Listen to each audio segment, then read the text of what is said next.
Hi, this is Matt Clark, and now you've learned a bunch of different promotional strategies you can use to promote both Kindle books and physical products. Well, now I'm going to teach you about one strategy you can use to actually use Kindle books to promote your physical products. So to do this, I'm going to show you a quick example.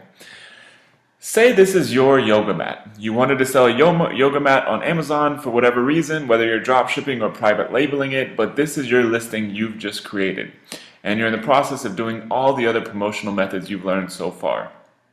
One other way to basically market a physical product on Amazon is to leverage Amazon's huge promotion of Kindle books now, and the popularity of them and the sort of low-hanging fruit opportunities that are in the Kindle store.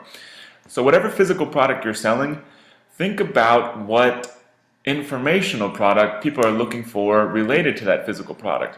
For example, dark blue yoga mat, obvious one is a book on yoga.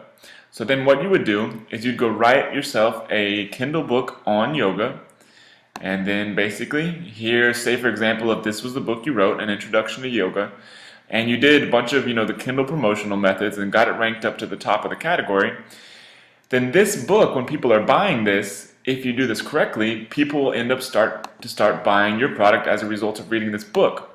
Now you can do that a few different ways.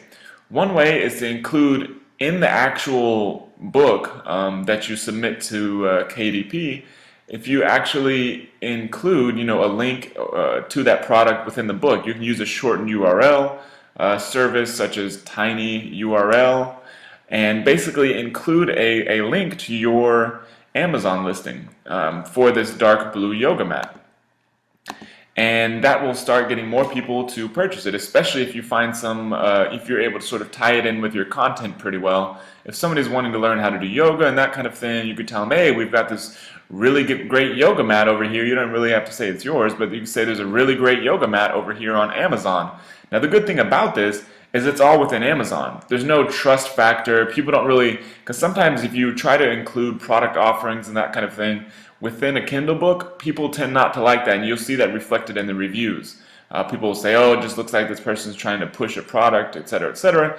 But if it's all on Amazon, people have no idea if you're selling that Amazon product too and you're actually making money off of it. People just think you're talking about another product on Amazon. So that's a good way to do it. Another way to do it is Amazon actually allows you to write your own review of your own product on Amazon, which is why a lot of the times you'll see a product on Amazon, and if it doesn't have very many reviews, the top review will be pretty blatantly obvious that it was written by the person who owns it. And Amazon actually thinks this is perfectly fine. So with your seller account, I think as long as you've actually purchased a product with that seller account just on Amazon, you can buy your own product for that matter. But once you've done that, you can actually write a review of your own product. Within that own review, you basically use the Amazon links, which you've seen in a previous video, and link over to your physical product. So within this, you would write a review of your own product and then link over to here.